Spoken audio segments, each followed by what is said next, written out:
I had 4 cups of coffee the other day. Oh, yeah. I transcended momentarily with it because I chased it with an espresso. Oh, I love espressos. That sounds rough. Well, espresso has less caffeine in it than a cup of coffee. I actually didn't know that. Yeah, because it goes through so quick. It doesn't get time to, I don't know, extract as much caffeine. Because I remember reading somewhere that like a tea bag excretes all of its caffeine in the first 8 seconds of you putting the tea bag in hot water. So Well, I feel like tea leaves is different than like a coffee bean. That's true. Because Can't the letters are different. That's true. Yes. Like espresso, I think it's literally all about the PSI.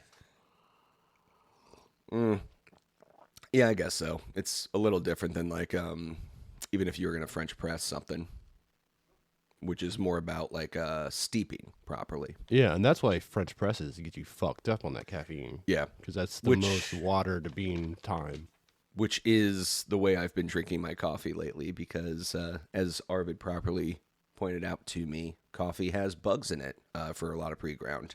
And since I have such severe allergies, I started doing French press and all the morning welts, or most of the morning welts. I still have morning welts. Most of them went away. You don't just inexplicably have hives every time you get out of bed. Yeah. It's really nice since like the coffee was often presenting itself with like hives on my eyelids, and I started to feel like Woogie from Something About Mary. Well, I'm glad that helped. I just completely stumbled upon that right after you mentioned that. Yeah, it's almost as if our devices are listening to us. Yeah. I mean, it would be nice if they just told you instead of telling me, right? Yeah, but I'm not on TikTok. I don't do social media. They have to speak vicariously I'm not on through my TikTok friends. either. It got to you, though. Yeah, Arvid's on that's true. TikTok. 100%. I'm not. Arvid's Cross on my heart. OnlyFeet. Oh, is that like a sub? I mean, does like OnlyFans preclude feet from the normal? No, but I think it's just a OnlyFans? hyper-specialized site. Okay. I'm sure that one exists. I know there's one outside of WikiFeet that is the more OnlyFans side of it. I just assume it's called OnlyFeet. Yeah, I mean probably. I've never been there. He says knowingly. I've never been to www. Yes. Huh. Well, I mean, I thought it was like an anti-metric system website first time I went there. OnlyFeet? Yeah. Jesus Christ. Just keep going back. Good. Keep those coming. My brain still needs to wake up. That was helpful. It just like jolted into the next dimension. It's just got 2 more to go. Yeah. And I'll stop seeing you guys as cartoon characters. Yeah, are we shaped like hot dogs and like hamburgers, or is it just like pillows and blankets? It's more like a pillow and blanket vibe going on right now. At least for you, it's definitely one of those. What was the blanket that you could also wear as clothing if you were suicidally Snuggie. depressed? Yeah, Snuggie. Yeah, the shadowing makes it look like you are wearing a Snuggie. Arvid, are you wearing a Snuggie? No, I'm just wearing an oversized turtleneck. I mean, that's kind of what a Snuggie is. No, well, the Snuggie goes down to your legs. He's doing a Steve Oh. Jobs. No, this isn't nice. the Steve. This is like the oversized ones. This is like the other guy from Backstreet Boys. Nick? Oh, the dangerous Nelly? bad boy, who had like a little bit of scruff on his chin. Yeah, the one that had the oversized. I have a Steve Jobs turtleneck elsewhere, but I'm not wearing that one today. What's the difference? To be honest, like I don't know. It fits different, and the collar, like there's this extra, like I can like go all the way up here with this. Well, that's what you do with the turtleneck, you know. Mm-hmm. That's why they're so big, is so that you can put them all the way over your face. Yeah, just do the full Turtle face in. cover. It's right in the name. Mm-hmm. You get cold and you just go, oh, and just go right back in. Go back into your nice warm home. Let's say I rarely like feel cold, like to the point that I want to like muffle my face though. Usually I want to like put a sweater on or something, or a jacket.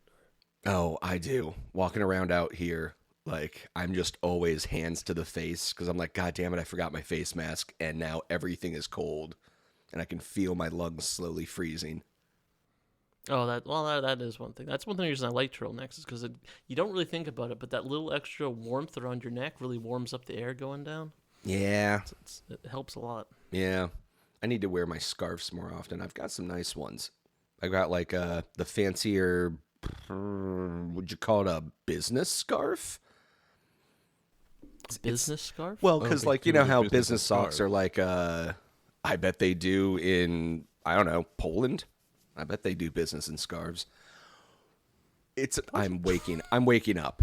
My brain is making wild connections right now. But I guess, business socks have thinner material, right? Yeah. So this is like a thinner material. Like formal socks. Yes, this is more of a, well, I wouldn't call them that. I would call them business socks, but yes. Well, what's the difference between a business sock dress and a sock, formal I guess. sock? A dress sock? There Yeah. you go. I would call it a dress sock. Yeah. Yeah, so okay. like a dress scarf I have, if you want Like to an think of it opera that way. scarf? Yeah, it's a very fancy, Like thinner silk? material. Long? Not quite silk, but it's like a really, really high thread count wool, like really high quality. So it's like something a playwright would wear to like make sure you know of his sexual orientation. Yes, I did get it in Freising when I was in Germany, so it is a fancier. Yeah, so if you higher wrap level. it clockwise around your head, you're straight, and if you wrap it counterclockwise, That's it. It's you're all gay. about where it's knotted. Yeah. I feel like that probably is a code somewhere. I mean, there was so much of that when we were in middle school, where like everything had some secret Everything's supposed gay. code about everything. No. Yeah, everything was gay, but at the same time, like 50% of everything was gay. You're wearing pants on a Tuesday? Come on, buddy. Everybody knows. You put the mustard on after the ketchup? That's the gay way. Yep. The real trick is you have to wink the whole time you're doing it too. Yeah, exactly. Mm-hmm. Oh, Mike, I told Norcus about this, but so before I left for America, I had COVID, and I have literally no memory of my time having COVID. But I found a piece of paper next to my desk, or on my desk, written in cursive handwriting. I will show you it. Oh. And it's obviously I wrote this, but it's just I wrote gibberish words, and I, for the life of me, can't figure out why. Like one here. This is Madison apropos. Psyched Robert mumbles. Great experts. Music. Softer cotton laughter. Blood office. Mediocrity underdog. Ethical backorder toaster. It's the hardest rap I've heard in years. I have no idea why I was wrote seeing this. like those are more prompts for the next movie we're gonna all work on together. There you go. That sounds like prompts for a script. Probably welcome Newhart understand underqualified. Yeah. Oh my god. Education business daughter determined birth. Oh, that makes Guardian sense. badminton. Mm-hmm. So yeah, exactly. Also, there's like a complete lack of like middle words. Like there's no of or the or anything like that. Yes, the middle Transcended, words. you no longer need those, you know? You Yes. are directly tapped in to the language of the gods. Miami root tornado jellyfish debate kidnapper. Prank museum overlapping room great steward. Okay. Were you keeping a close eye on your temperature?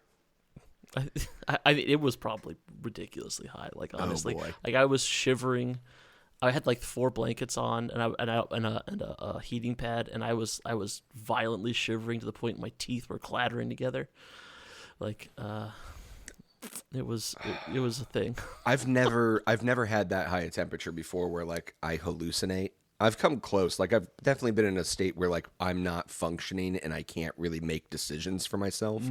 But I've never been like my cousin once got the flu really bad when we were kids and we lived like right next to each other. And I remember we were all playing. He was in his room and then the parents got all freaked out because he was just like in a deep fever dream, like walking around his room trying to stack firewood. Like, that's what he was talking about. And they were like, oh, we got to get this kid to a hospital now. They had to get, like, ice on him and try to bring his temp down. Jeez. Yeah. So I've always found that fascinating that, like, just a few more degrees and that just turns to scrambled eggs. Yeah, I honestly have no, like, my only thought is I was, like, practicing my handwriting, and that's why they're just random words, but I don't remember it at all. Like, I'm just, like, the part of my brain that formed memories was not working that week. I'm highly debating getting another cup of coffee. I don't know. Man. Now would be the time to do it. We got 2 people here that can vamp on mic. I'm just worried that you're going to disappear in the toilet and we'll never see you again. No, that just happened. Like, right, so now there's nothing stopping it from just like losing It'll just go straight through. It'll just go straight through. There's nothing to stop it. I'll just be a pissy boy. You think? Oh, that's true. Is it just me, or are other people getting to the age where the coffee just becomes a stronger and stronger odor in their urine? Like every morning. Oh, yeah, every morning, like an hour after I have my coffee. It's just an intense coffee aroma coming from that stuff. I'm doing it. It is not good. All right. Well, that made Marcus really crave another cup of coffee. I have never smelled coffee in my urine. Literally the only thing I've ever smelled in my urine has been asparagus, and I'm happy for that. I brought it up to my doctor, and they're like, yeah, sometimes people get that way. I was like, okay, great. She's not a great doctor. She does not. I'm not going to say she's not a great doctor. She doesn't care about people. She or might maybe she's know just trying to everything. Yeah. She probably gets people saying they smell stuff in her piss 8 times a day. My piss smells like Ritz crackers this morning. I have no idea why. Mine does, though. Like, not Ritz crackers, but like, I will. I notice more and more now. Like, if I go out for Mexican and I have like a lot of Mexican food, I can smell like the spices and seasonings that went into it. Maybe I've just gained superpowers of smell. Maybe the piss hasn't changed, and I'm just like become. You're like slowly turning into a dog, and you can smell like what people have eaten by smelling their piss. God, I hope it's not other people's too. I don't want to walk into a bathroom and smell like so many different. Arby's. Yeah. Oh God, I never want to smell Arby's, bathroom or otherwise. I'm not trusting this burger they're trying to put out, where they put out. I didn't know that Arby's had a burger. Was it for the Wonka movie tie-in? I think it was for like the Wonka movie tie-in. Why would that? I don't know. Would that be I don't know. Thing? Not sure. Not 100% sure. No, I haven't been to Arby's in like 15 years. Yeah. And even then, I would only go for the fries. Yeah. Like curly fries. I would go to like a Checkers Rallies for curly fries over an Arby's, personally. I don't get me wrong. I love Rallies and Checkers. Rallies. I think Virginia was Rallies. Yeah, we were Checkers, right? No, we were Rallies. There was a Rallies. We were Rallies. Newport News. They both had a checkered flag on them. It's kind of it's God, like that's Edie's such or whatever. Bad branding. Or Hellman's. Or Hardee's and Carl's Jr. Or Hardee's. Yeah. Oh, you're talking about Rallies.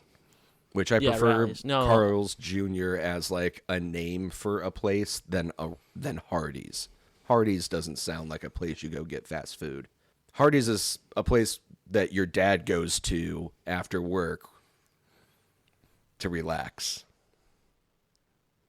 Your dad's also secretly gay. Oh, it's like yeah. Hardee's. Yeah. Okay. I was thinking, to me, it sounds more like one of those like the Big Boy subsidiaries, like Bob's Big Boy and Shoney's Big Boy and all that. Sure. So like Hardee's Big Boy, or like the Hardy Boys. Maybe they Hardee's had Big a Boy restaurant. is yeah, that's something completely different too. No, we were talking about the fries, the seasoned curly fries. Welcome back, Marcus. Speaking of which, I was saying I prefer Checker Rally, and he prefers Arby's. No, I mean generally speaking, I prefer Rallies to in most cases to Arby's. You don't like Arby's? They got the meats. The only thing I would do like Arby's for is the dip. 15 years ago. I would do a dip, the French dip, with curly fries. Like that's when I would want Arby's curly fries, is if I could dip them in the au jus. Yeah, I never eat that. I just eat the fries. Same thing with Wendy's. Like I would go there just for the chili, and I wouldn't get anything else. Their chili actually was pretty good back in the day. It was good. Yeah. You eat the chili at Wendy's, dude? Dude, back in the day, I'm granted I haven't eaten at Wendy's in like 15 years, but like seriously, I would just get the cup of chili and then maybe some fries, maybe. Sure. That was good chili. Yeah. Isn't that what, like, wasn't there like a president that used to do that? They used to do what? One of the Wendy's U.S. presidents chili? would on their anniversary, his wife and him would always go to, Wendy's. Oh, that sounds like a Bill Clinton move of some kind. No, he was definitely like KFC guy. No, he was a big cheeseburger guy before we got the new cheeseburger, like Mayor McCheese president. Because like that was his whole thing, was like that one time he went jogging in Central Park and everyone made a big deal out of it, and then he just literally jogged to a McDonald's and got a cheeseburger. You got to work it off. Yeah. It was a big dog move right there. At least that was the story. I don't know. Like all of my knowledge of politics from the 90s comes from like SNL, basically from when I was a kid. It was like SNL and like Simpsons? maybe like The Simpsons and like the occasional snippets of something on like NPR or whatever. Mm-hmm. But Mm-hmm. So your knowledge of him is mainly eating cheeseburgers and playing saxophone? yeah, that's all he did, right? Yeah. He didn't do anything else. Yeah. That's it. Yeah.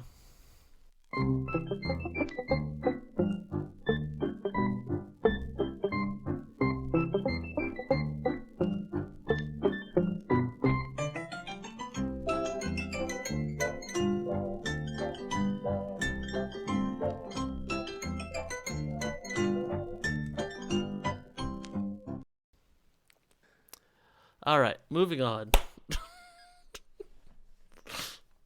That was a bad direction. Let's talk about a video game. Let's talk about the video game that we played for this episode of the Fine. podcast. What kind of transfer is this? It's a hasty and desperate one. Speaking of hasty and desperate. Okay. Okay. Okay. Welcome to the Save States podcast. We're talking about video games. Today we're talking about a game called Eastward. I'm Arvid. I'm Mike. And I'm Marcus. Thank you for matching my energy, boys. Yes. Yes. Well, yours is like a toddler trying to get through like an acceptance speech. A toddler and acceptance. I was also going to talk about a toddler, but I was going to say he sounded more like a parent trying to wrap up telling a story to a toddler to go to bed. What? Like best in playground? Best in playground, most popsicles eaten. I don't know.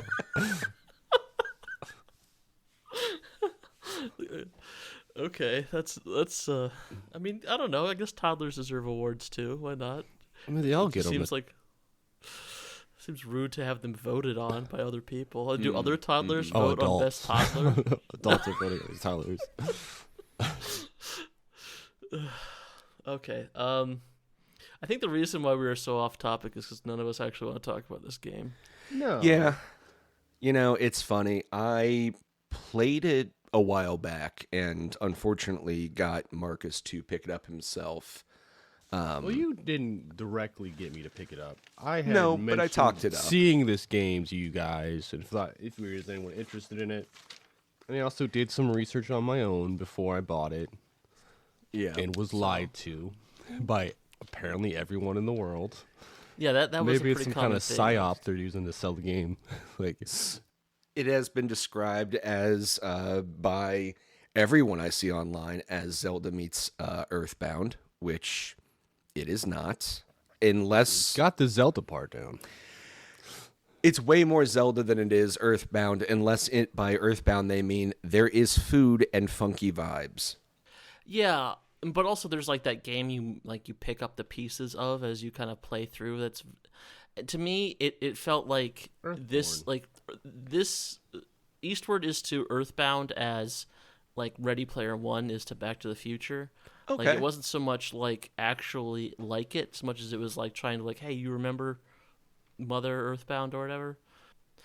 I think that, I mean, to start with some positive things, the pixel art in this is really, really good.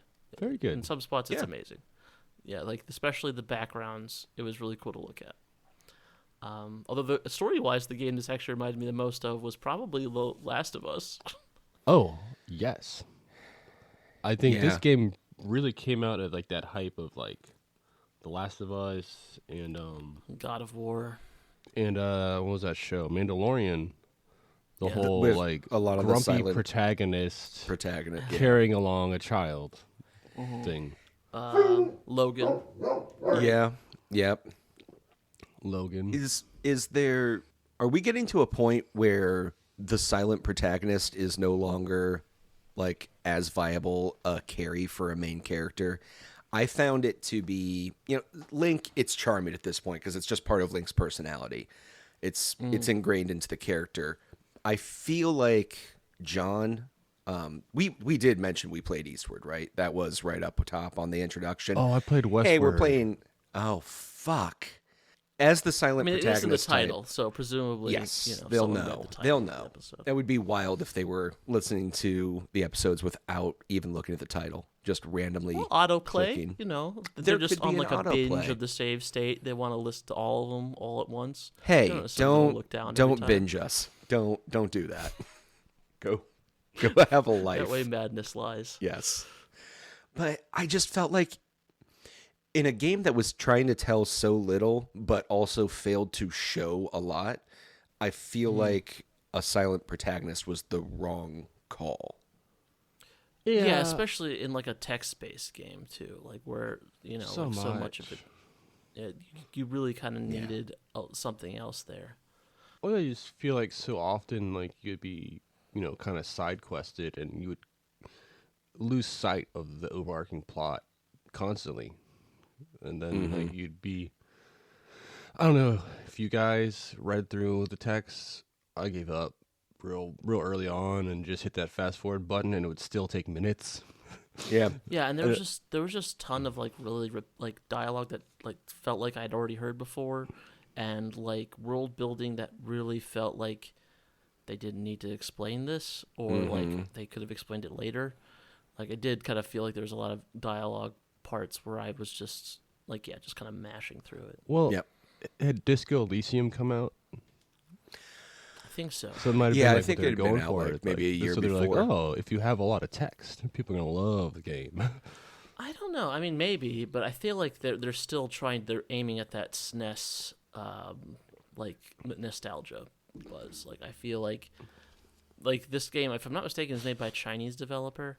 I don't know how much penetration Disco Elysium had into like the Chinese gaming Oh, probably none.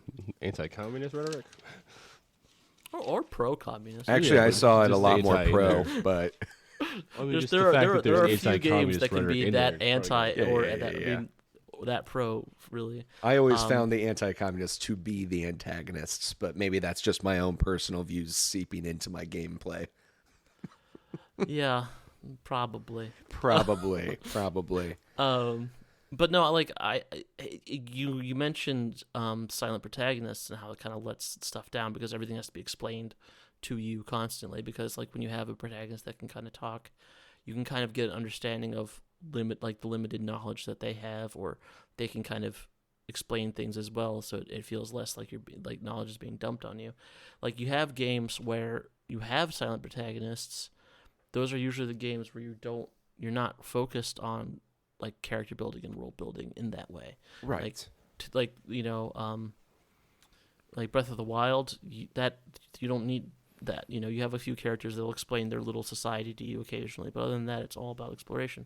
Even like GTA 3, you don't need to have any of it because it's all based off of 30, 40 years of gangster movies that you've already seen, and you're just running off of those tropes. So like you kind of like having a silent protagonist really works better when you have a setting that doesn't require more like interrogation. Or if you're purposely trying to introduce the world building and the lore of the game to the character as naturally as if they stepped into the world, you use the silent protagonist as a surrogate for them in a lot of instances. Right. And in those situations, you don't have people explaining the entire intricacies of something to you. Like, it's like, welcome to Bingusville. This is where we do the thing, and we have all these people that do this, and this is what we call our energy source. And like, It should be passive learning, like for the whole experience. Yeah, that's not natural. Yeah, exactly. Well, I mean, I guess Sam is kind of used in that. Like, oh, she's obviously a child that's been not childed. Right, but she's like... So yeah, I mean, she's the mouthpiece for the player in the game, which is always weird. It's always just weird, like, playing throughout this game and, like, oh, you're talking to the mayor, but not the adult is talking to the mayor. The child they is the one having a conversation. Yeah, they weirdly... It's a weird power dynamic, you're right, then, because John's supposed to be this protector of Sam, but Sam, like, fully takes the leadership lead. I guess it's supposed to be more implied that she's translating John, because John does sigh and do things. Like, he makes little motions and movements that, like, everyone just can understand. Like, Sam just knows what he's saying. Yeah. And I think also, like, the thing with Sam is that you don't I don't know that you trust her ever. Like, no. Like, you don't know. It's just like, it's not that she's like trying to be deceitful, but like, is this really the scenario? Is this just her perspective? Like, do I need to worry about this going forward? You know, like, you kind of constantly have that suspicion or worry about, because I mean, that's what happens with these kind of games where you have, like, you know, the games that are basically just escort quests the entire time. You're always kind of thinking about it that way. Mm-hmm. Speaking of, how did you feel about that 2-character system of the gameplay? You know, like, certain enemies really you had to swap. I hated the enemies that you had to, like, use both on. Oh yeah. Yeah. But then I also found out, like, most of them you could just button mash with Josh, Joel, John, Joel. Yeah. And then Joel. Like, you just that was it. That was the extent of the gameplay with him. Just corner him. Just keep on hitting him. Look at him. That was the issue for me, was that I was immediately disappointed when I first played this that it wasn't turn-based combat. I thought it was going to be. Too.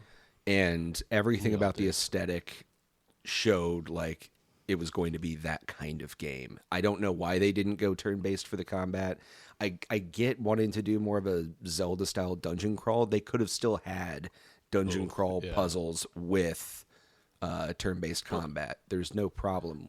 But they also like really kind of fell when they trying to do the Zelda-style combat. Yeah. Like, it didn't feel like... I mean, that's one of the things that Zelda... That's why there were so few Zelda clones that succeed, because there actually is, like, really good, like, well-thought-out combat in even the older Zeldas. Mm-hmm. And the combat in this just... Like, the thing it reminded me of the most was Stardew Valley, actually, when you're in, like, the little caves and stuff. Yes. And it just felt like a slightly more fleshed-out version of that, and, like, that's a minor chunk of Stardew Valley. Like, you don't play Stardew Valley for the combat, while that ended up being, like, half of this game.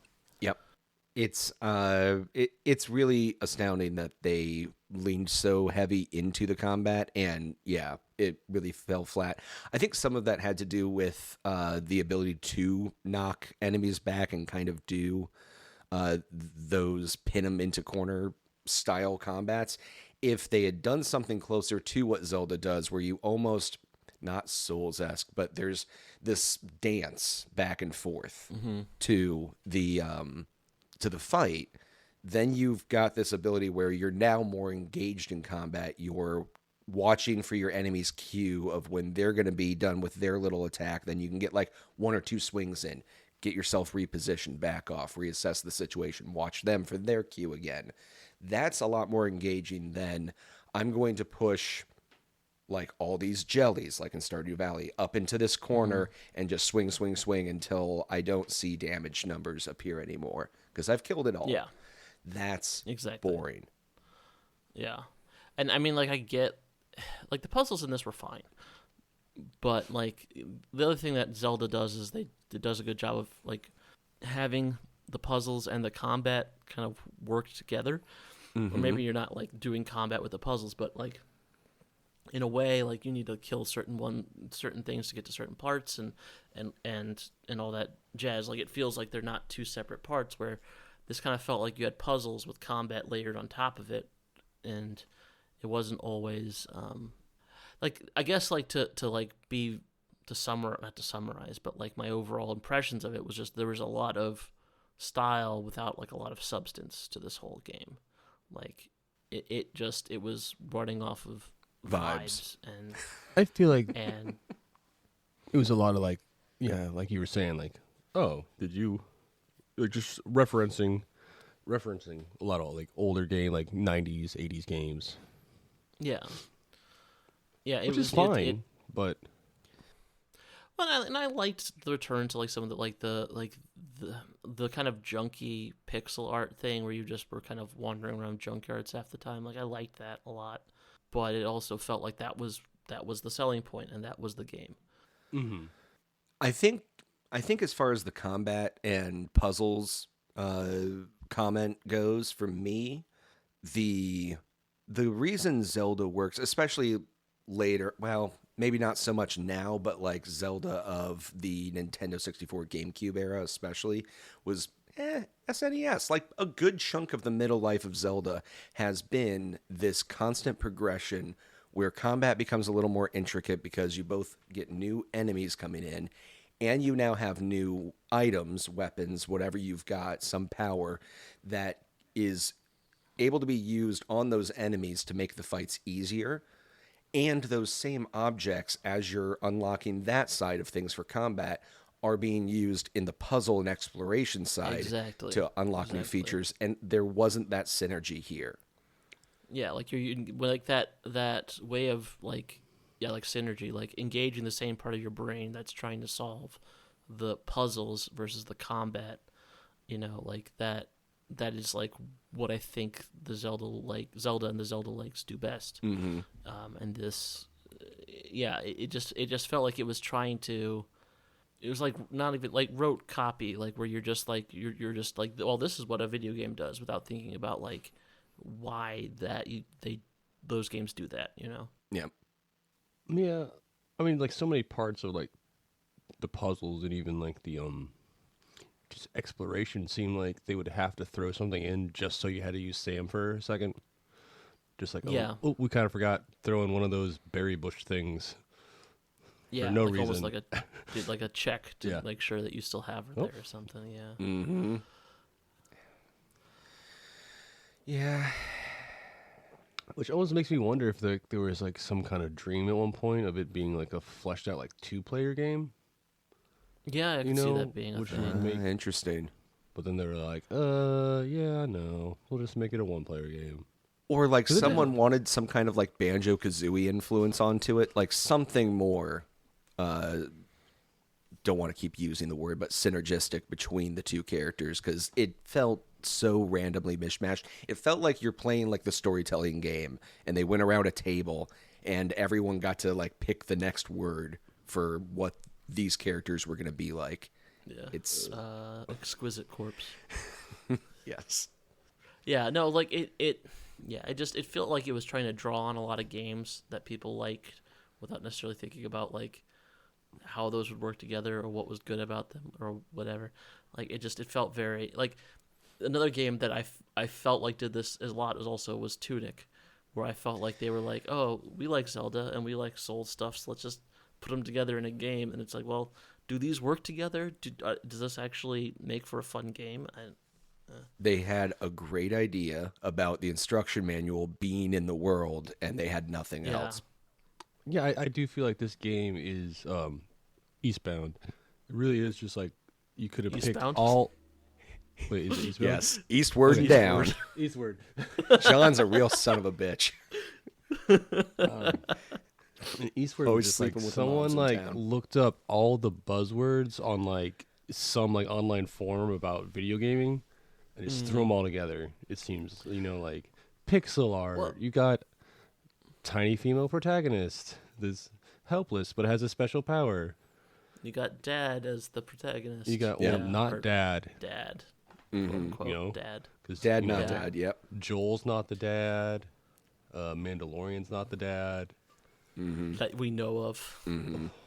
Fuck, I want. Could be Grogu. We don't might know. have to watch Grogu the show is then, like if 50. That's how it's going. Yeah, Pedro Pascal and Yoda had a hot night on Nar Shaddaa one time. Well, yeah, because it really just seems like it was like picking up on things that were like popular in video games. I do think that there was some love for like that though. Oh, like, for I mean, sure, it's a well-made game. You know. Yeah, like, but I also think that the people who made this definitely loved those old games. Yes. Like they definitely felt like you said, like Earthbound and stuff in Zelda were important to them. But it kind of comes across as like just the surfaces were the important parts. Yeah, everyone wanted to make it like this thing they love.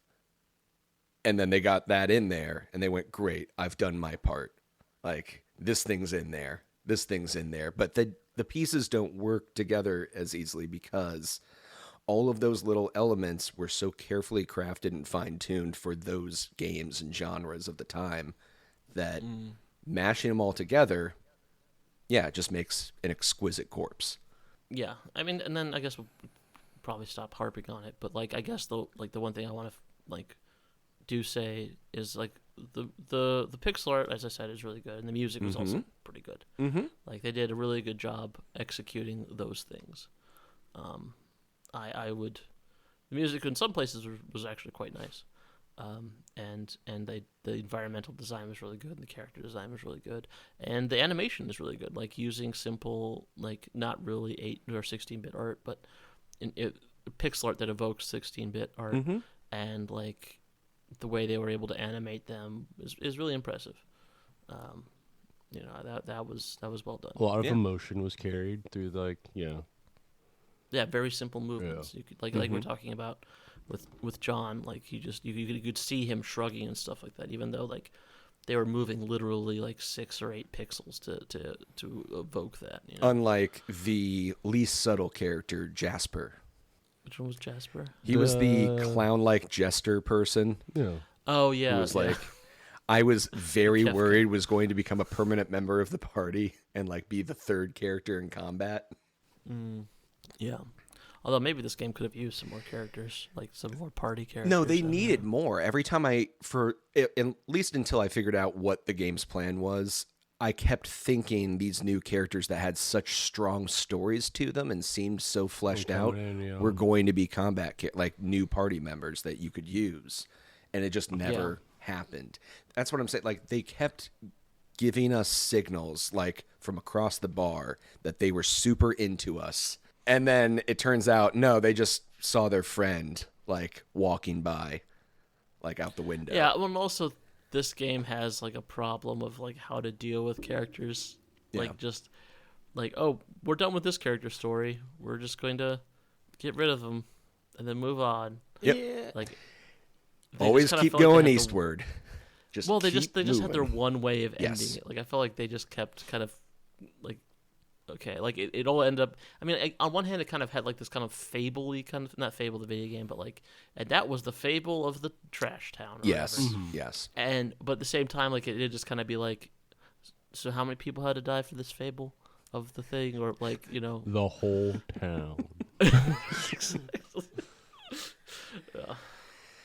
Well, I mean, like, I know what you're talking about, but I feel like it, definitely Jasper brings it up constantly. He has a lot of guilt about the incident, and I think John has the one nightmare. Yeah. But yeah, other than that, like, never talked about it. Yeah, I just felt like maybe like, I don't know. I mean, it's a video game, and I'm not like, it was a short one, and I wasn't like committed to these characters, but you just kind of be like, oh, we're just gonna do all that for that point, just so we can learn this one thing. Like it didn't feel. The stakes were a little too high for the payoff, and it kind of lessens everything else because of it. Yeah. Yeah. That's exactly it. Yeah. It's the same issue with power creep that I'm always complaining about. Like, if you made the last thing be a world-ending phenomena or disaster, the next thing has to be bigger, or it's not going to be as engaging. Like, you've already done the world-ending event. You can't just move on to the next thing where it's like... I think you can, though. It's just you have to you can't like go like this. Like you can't just go a little bit lower. Like instead of like you can't have like fight Galactus and then fight Thanos or whatever. Right. You have to like fight Galactus and then go back to fighting like a paste pot Pete. No, you know what I mean? Like, you, you need you to... are done with fighting. You've beaten Galactus. Now it's about the internal struggles. It's about your like intense drug addiction as Tony Stark is. No, but that's like that has to be the focus then. If you want to do the giant we killed God, the next one can't be about Double we God. killed. Yeah. It either has to be double God or it's about your own struggles with yourself. It can't be about Polka Dot Man, like running rampant into town. Disagree. Well, because like that's the point. It's like, why would the man who defeated God have to fight the Spot? Or I guess the Spot is now like a multi-dimensional evil character now. But you know, like Paste Pot Pete, like because it's still the same thing. Like you still got to do the same stuff. I don't know. I mean, we're getting way off subject, I think, but I think we're still on the same over subject. My head. I think we're still head. on the same subject. What, you don't know your esoteric Fantastic Four villains, Marcus? The reason I keep coming up with other ones is because I don't know who Paste Pot Pete is. Thing is not a villain. Exactly. He is to himself. See, this is what I'm talking about. Internal struggles. No, I think if there's anyone who's not internally struggling, it's old Ben Grimm. He met God once in a comic. Did God go, ew, gross. What are you? God is just Stan Lee. Yeah, that he died and he went to heaven, and then it's just him talking to Stan Lee. This was like back in the 90s too, so that was a weird story. Yeah, that seems like a and I think that if I'm not mistaken, he basically just convinces God, aka Stan Lee, to let him be drawn again. He or maybe it was Jack. Is this like an evangelical message? No, well, I don't know because I don't know if like evangelical. Is he a drawn again Christian? Of God being Ben Grimm, famously Jewish. But yeah, he starts getting a lot of opinions about ownership and property rights, and just becomes like a libertarian born again person. You've met the type. A libertarian born again Christian. I don't associate. I mean, I probably have met them, but I don't associate the two phenomena. I don't think. Oh yeah. I don't know. Most libertarians I meet are like grumpy atheist types. They're like, Ayn Rand said that religion was bad, but also homosexuals are evil. Yeah, but then you get the ones that are the kind who like super hate communists. So, yeah. I mean, to be fair, she kind of had a reason to hate communists. Yeah. But then like, if I hate religion, I kind of sound like a commie now. So they have to lean hard into it the other way. I don't know. Probably not. Not very. Probably not the motivation of getting into religion. It's probably mostly due to the way you were raised and extreme loneliness, and that's it. Those are the two ways. Okay. Well, seeing that we have veered wildly off subject. Yeah. Any final words before we take a quick break and move on? Yeah, it was a cute game that I wanted more out of. It's one of those games where I'm not mad at it. I'm disappointed. It could have been something really special. I'd like to see maybe with DLC or some other thing it become more special. But right now in its state, I don't know how that could happen.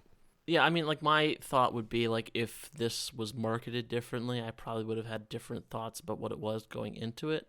And also, not, like, I don't want to talk about price point as, like, good games are cheap or they're worth their money or whatever. But, like, I feel like the way this was priced, like, pricing is part of marketing to a certain extent. Sure. Yeah. And I feel like, like, maybe if this was priced a little lower, if the marketing wasn't quite so... it didn't promise quite as much, I would have walked away more satisfied with it. Mm-hmm. But where it was at, I kind of felt like it didn't live up to what it was selling me. Yeah, the whole Earthbound spiritual successor thing. Yeah, that really is. Had I gone in this game without that knowledge, I might have loved it. I don't know. It's like so hard to say because the game is very charming. It's not the best game in the world, but not every game is. Yeah. The world is super fun to explore. There's a lot of interesting things. There's side quests, kind of. They're never really like that side questy, but they're more just like, go talk to this person. Which I wish, God, you didn't have to hear so much text. Because that made me miss out on pretty much all the plot. Because I just fast forward through it. Because it was... Yeah. Then you go stop from text caring because you block don't know. to text block to text block to text block. And it would just be like... Yeah. I would awaken and be like, oh, let me check the map. Because I don't know where I'm supposed to go or what I'm supposed to do. Yeah. Yeah, exactly. But, if it's on sale, I'd say get it. Yeah. I mean, I don't know if I'd pay full price. I didn't. And I still got ripped off a little bit. Yeah, exactly. Like, I mean, I would, if it's on sale and you aren't expecting, if you go into it expecting a Zelda-like with a kind of a Last of Us rip-off plot, then that's what this is. It is not a successor to Earthbound. It's not a turn-based RPG. It's not the gameplay does not live up to like the cleverness of the art style. Yeah. But yeah, I guess you're right. It's a matter of being disappointed as opposed to like this is a bad game. It's not a bad game. It's just not what I wanted or what I was expecting. All right, so let's take a quick break, and All right. when we come back, we'll do some news. News.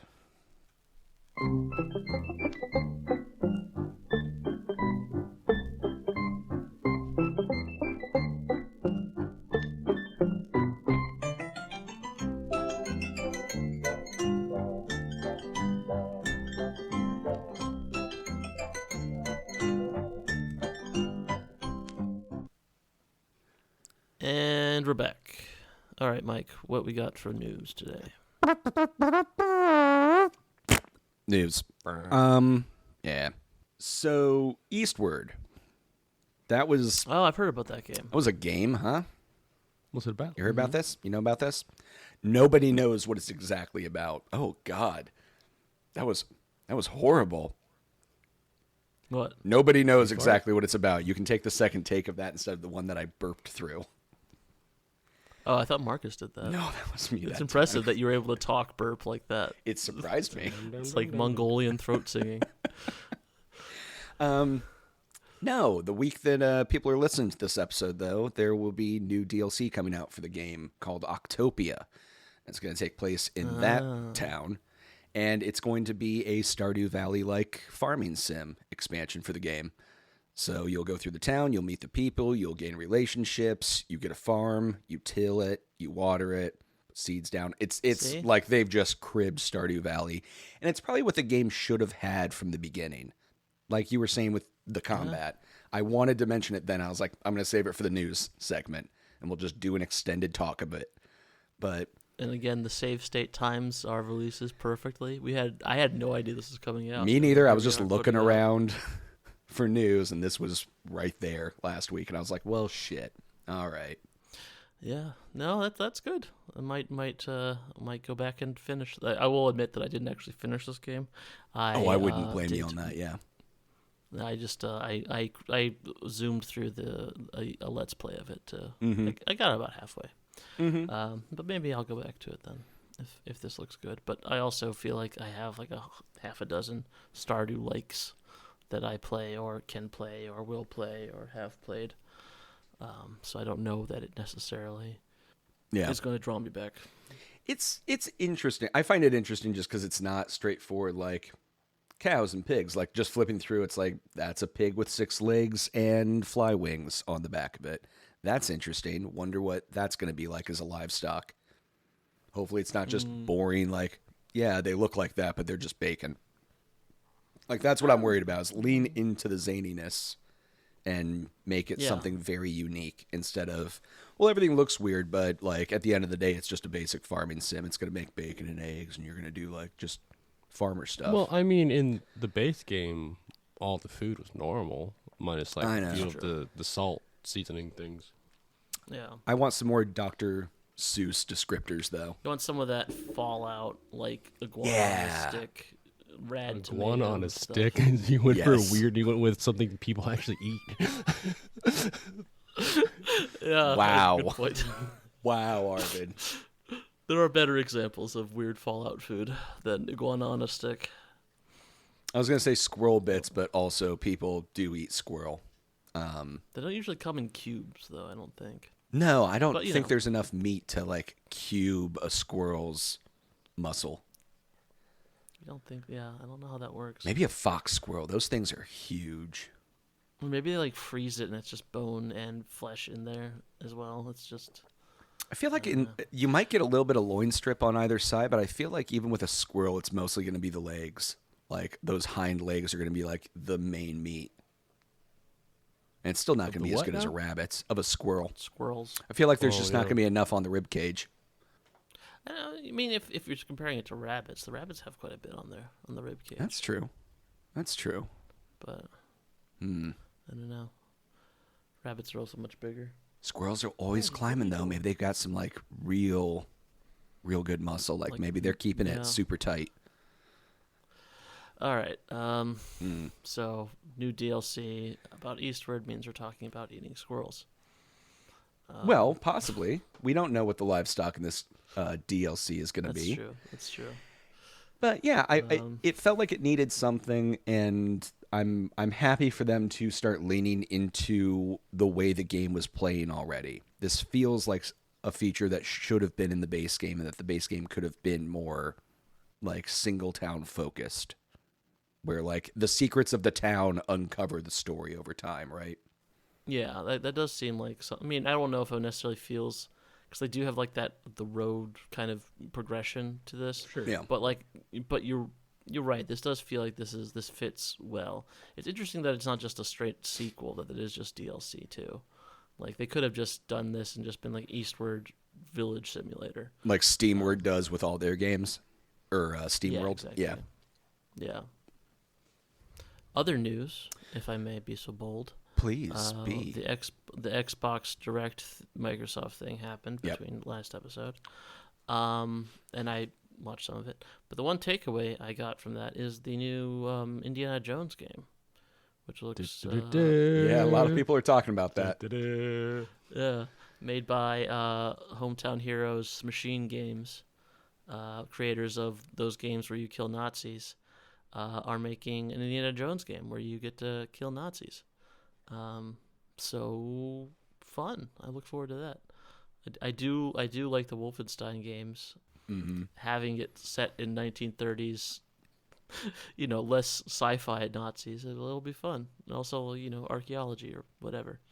I do kind of have a couple problems with the gist of it. It kind of leans into some really sketchy, quasi-racist conspiracy stuff about archaeology, but maybe Oh hell yeah! maybe we'll see where that goes. Maybe they won't I mean, it's going to do... double down on that. I don't know. It's Indiana Jones. I feel like it would be hard to do an Indiana Jones story without, like, using stereotypical semi-racist, problem is kind of... My problem is more the ancient aliens, like all societies of the world used to like be connected crap. Like that is just, it's really icky and gross. And like, the other one, like the movies, they kind of like Temple of Doom is not, it's not my favorite. But the other two, they kind of more lean into like the Judeo-Christian stuff, which is very silly, and I don't really have a huge problem with that because it's not like trying to disenfranchise an entire civilization's Right. Or trying to erase the entire civilization's engineering achievements by trying to say aliens did it because they're brown and we can't comprehend brown people building things. That is a big problem of ancient alien stuff. I think I've talked about it on here, that I used to be like big into alien stuff, ufology. Yeah. And like it gets racist real fast. I mean, that's where it came from. Like, literally, they were trying to, like, the Nazis were trying to find a way to justify, like, the pyramids. And they were like, well, for the propaganda, we just say aliens did it. Yeah. Because it makes more sense than acknowledging non-Aryan constructors of great projects. Yeah. And that's the root of all of that. Chariots of the gods. I mean, just saying aliens did it is not good. No, it's not. Unfortunately, I have a lot of stoner friends who love to talk about that stuff, and then when I try to bring up the reality, they get sad. I mean, I hate it. Like, I think that is one of the worst things to talk about. Just people. I have a very violent reaction to when people bring up, like, I mean, this sounds maybe hypocritical from someone who is a self-avowed Stargate fan, but, like, I don't know, Stargate knows it's bullshit. Yeah, but those first, like, nothing about 2 seasons are really rough. Well, maybe not the first season. Yeah, there's that Mongolian episode. Yeah. Oh God. Yeah. But yeah, it's just icky. So I hope that they don't make it icky. I hope that the Indiana Jones game can kind of address the bullshit conspiracy stuff without, like, just being like, oh, this is a fun idea, let's play with it. I mean, you know, he's a college professor in, like, what, the 1930s? Yeah. Archaeology. It's got to be a little racy. I mean, I'm not saying, like, my main problem is not, like, not that it's, I don't worry that they're going to have, like, ooga booga racist depictions of people. I worry that they're going to lean into the, like, ancient alien stuff too much. That all of the amazing early wonders of human achievement all came from outside of humanity. Exactly. Right. Or outside of that area. Right. You know, like, like the Mayans could not have had this giant complex culture because they're lesser people. So that's why we have to say aliens did that. Yeah, their calendar wasn't invented by them. It was made by the aliens so that they knew when to worship them or some kind of... Exactly. Yeah. And it's like, no, actually, they had a really well understanding of, like, time and their place in time. Yeah. It's not that hard. It's just counting. It is just counting. You think they'll have, like, an option to join the Nazis in this one? This is like a... Like, can you make Indiana Jones bad? I'm going to go ahead and say no. This doesn't deserve to be in a museum. We haven't had a good immersive sim in years. You know, maybe this time, this is the one. You know what? Player agency. I don't know. I mean, I don't know that I need player agency when it comes to Nazis. I think there's just the one thing we can do with Nazis. And Machine Games knows what to do with Nazis. Yeah, the one time you're allowed to railroad the player on the story is when it has to do with Nazis. Yeah. People don't need any more encouragement to try to be sympathetic towards Nazis. There's a big problem with that going on right now. Yeah, zero interest in that. Yeah. That, even if it, no matter how uncommon that is of a story type. You know, that's a thing in story that, like, I always find interesting. So, you know, there's this common thing where they try to make the sympathetic villain. And even when a villain is sympathetic, like, the things that they're doing that are atrocious are not being, like, the director or the writer is not saying that those are things that are okay to do just because they're on screen. I am finding more and more people these days not understanding that concept.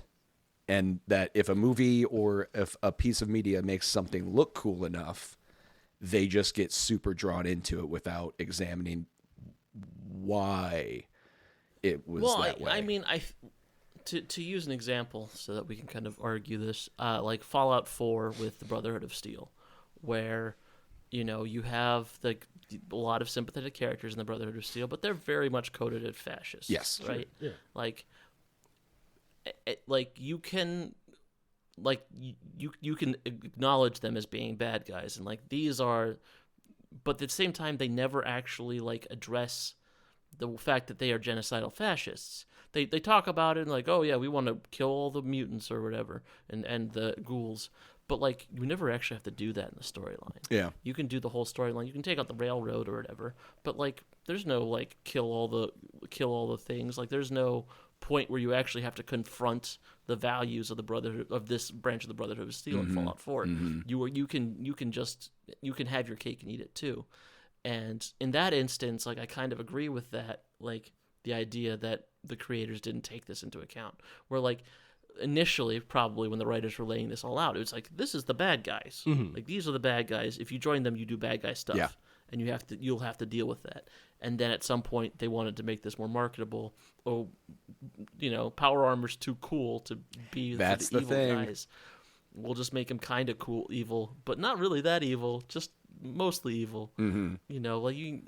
So like, and another problem is also in Skyrim with like the Nords, like, they're fighting for their own independence, but at the same time they're wicked racists, like.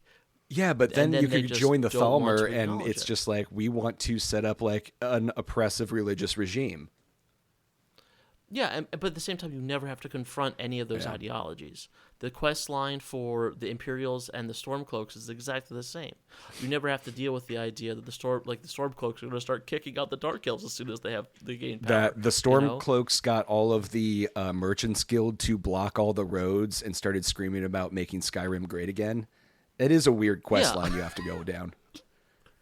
Like, you just never have that. So like, it's a problem, I think, with these kind of games that have like these choices for like siding with the baddies, where you can side with the baddies, but you can also just not do the bad guy stuff. Yeah. It's just a fun little cosplay thing. You can wear your Hugo Boss and not have to deal with the concentration camps, is what I'm saying. I guess, and what I'm saying is that if you're going to give the players the option of siding with the bad guys, make them have to side with the bad guys.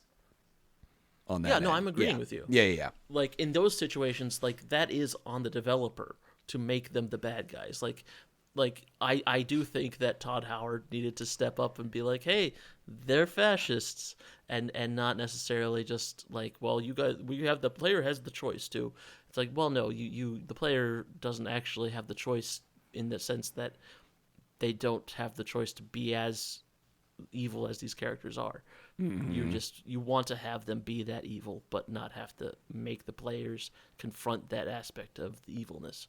Yeah, because of the uncomfortableness of it. Yeah, and you don't want to have to be like, oh, we put fascists in our game and they did the genocide. And like, hey, Stellaris lets you do all the genocide you want. Yeah. And it gives you those options, You can also cannibalize an entire planet if you want. Yeah. Or not. But there's You could also be consequences nice to it people. as well. Like, the people around I you will mean- react appropriately for your actions. And so like, and in that instance, like, you are, I mean, granted, the problem with all those Paradox games is that it ends up just being numbers on a sheet, so Yeah. you don't actually really have Think to deal about with it, those yeah. consequences. But at least that's there. I guess to return to your original thought, like, the idea that you can have bad characters in things and then like, blame the creator for creating those bad characters. Like, I think it depends a lot on the instance. And there are people who on the internet are trained to, like, oh, you can be a fascist in this game. No one's done this properly before. Let's go after. And that's, in many instances, an instinct that is right. But it isn't, especially when you come to, like I think a similar thing, I think it was that movie Tar, the Kate Blanchett movie about the orchestra conductor who's kind of a really mean person who ends up getting canceled, quote unquote, for things she didn't do, but she's still basically the character that the cancellation would have. Yep. It makes sense anyway, but like, that character is a bad person, but that doesn't mean the writer is saying like cancel culture is bad. Right. It's a movie about the life of a bad person, and like, you can't apply the same thought processes to a giant RPG that you apply to an art house drama film. I think Especially because one of them is thinking about it a lot harder. I think you can. Well, no, and that's the point, is that it should be like, if video games want to be seen as another form of art and storytelling, then they need to be putting more of that into account. Like, things should be handled a little more critically, then this is a cool idea for a video game mechanic, which is perfectly fine as a jumping off point for an idea. But once you have the idea of let's put Nazis into the game, there needs to be a different discussion, right? That's but I'm not saying that like the video game. I'm looking at it from the perspective of the person experiencing it. Like, right. You need to think about things more critically in some situations than in others. But at the same time, like, yeah, we need to maybe not turn Nazis into like fun, like RP shooting galleries. Maybe. Maybe. Who's That's to not to say I don't mind. That's not to say I don't mind just slaughtering some Nazis for a little while. Yeah. Yeah, that's always fun. That's good, My clean fun. dream Everyone game can get behind. is like you get like a mount. I want to do the Mountain Blade combat where I can lop people's heads off with an axe, but I want to do it with Nazis. Ooh. So like I want to like. Basically, in Bedknobs and Broomsticks at the end, where like she reanimates all the old medieval armor and it chases the Nazis off, And then decapitates them and dances in a pool of their blood. Yeah, I want to play a video game that's just that part where I get to be one of the animated pieces of armor, lopping off the heads of the Nazis as they escape down the beach. That's a fun. That's a what I fun want. Call of Duty mod you could do. Huh. No, actually, you've now made me really think about like what a modern day war Mountain Blade game would look like, and it would probably be pretty amazing. I mean, would it, or would it just be like a lot of grainy drone footage? I'm fine with that. Like, Like that's kind of what Mountain Blade already has going for it.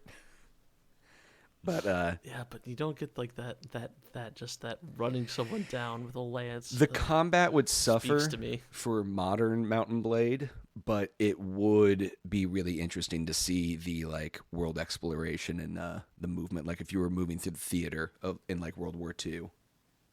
Like I could see that. Yeah, I mean, you'd have to like the scale would probably be pretty ridiculous. Yeah. But yeah, I could see something like that. yeah.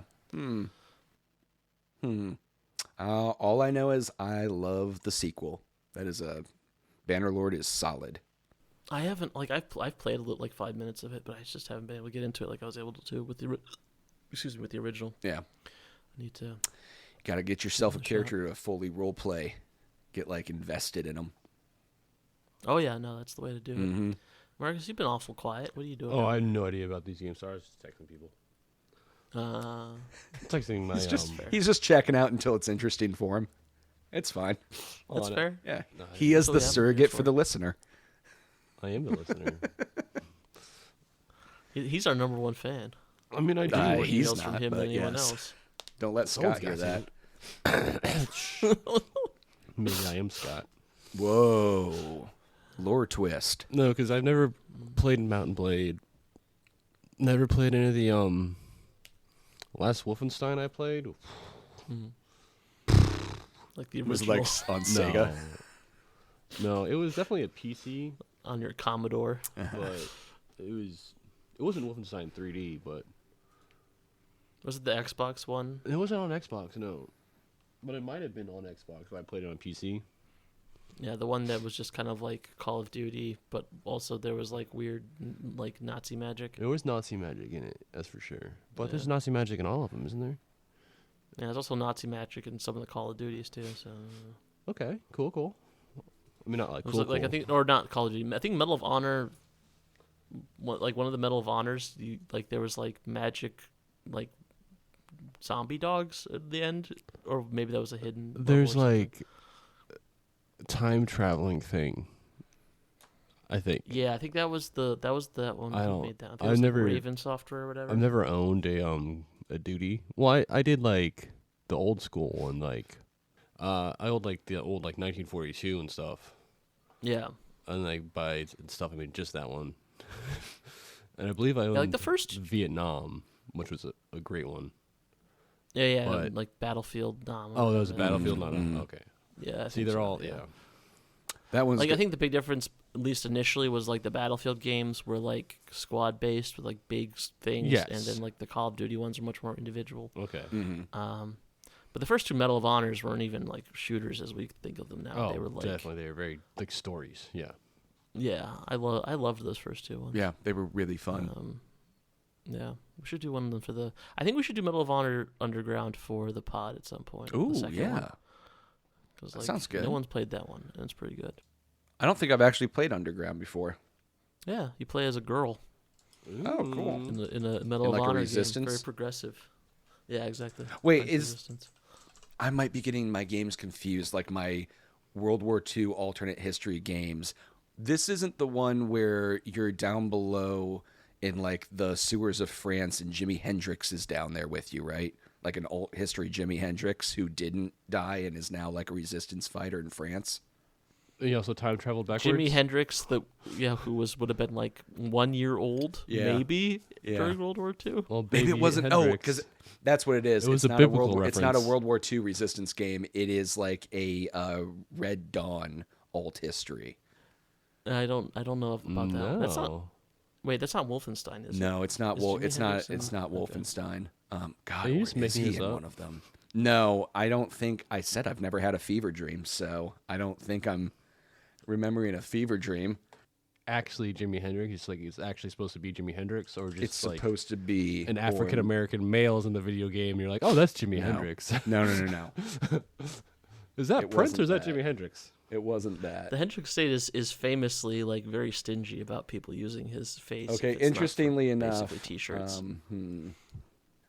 I'm coming up to it. It's actually Louis Armstrong. I did play like an alternate history World War II game. I can't remember what it was called, but it was like the premise of it was World War II just never ended, and it had like gotten up to like modernish times. And then the aliens came. No, it was just basically okay. World War II, but It now is. It everyone is. has automatic weapons. It's Wolfenstein: The New Order. Okay, His so character's name is Jay, and it is supposed to be Jimi Gotcha. Hendrix. Yes. that makes sense. Yeah, because like I said, like I know that the Hendrix family is very protective, and I don't imagine that one of the Wolfenstein games would be something that they would be okay with sticking his likeness in. Probably not. But man, it was nice to come back to base and just hear him noodling on the guitar. He's a noodler. Yeah. Anything else anyone wants to mention news wise? Huh. Oh, I watched. I when I got back from the States, I got like a really bad sinus cold for 2 or 3 days, okay. and I laid on the couch and watched Games Done Quick. I watched like 3 days of it all at Oh, once. nice. Any good games to see? Yeah, well, one thing I did see, which I have words for you about, Mike. Someone speed ran Ghostwire Tokyo, Oh. and it looked wicked cool. You told me those sucked. I don't like what the hell, man. It was repetitive. It got really boring. For me, personally. Oh, that's fair. A lot of people liked it. There's a lot of climbing on things and unlocking stuff. It just... So I guess that's fair. It started to feel a lot like a Far Cry game where, like, press X to exercise. And it's like, okay. Like, not Yeah. exercise my body, but exercise a demon. Exorcise. Exorcise. The little hand symbols and everything were neat, but it just became very repetitive. And I started to find myself, much like Eastward, skipping the story cutscenes because I was like, I just want to do some combat and like run around. Like I'm enjoying the parkour side of things with it, right? And then Yeah, and like I the started to grappling become hook stuff. too detached from the story to like care. Yeah. But it's a game I'd go back and do. We could do it for the pod sometime. Yeah, no, that looked really cool. And then, also, I was half asleep when I watched it, so Yeah. it might not have been as cool as I thought it was. Yeah. But yeah, no, it was just it was good. This was like the first GDQ they've had back in person since COVID, and it's just like I don't know. I've been a big GDQ watcher for 8 You years have. now. Yeah.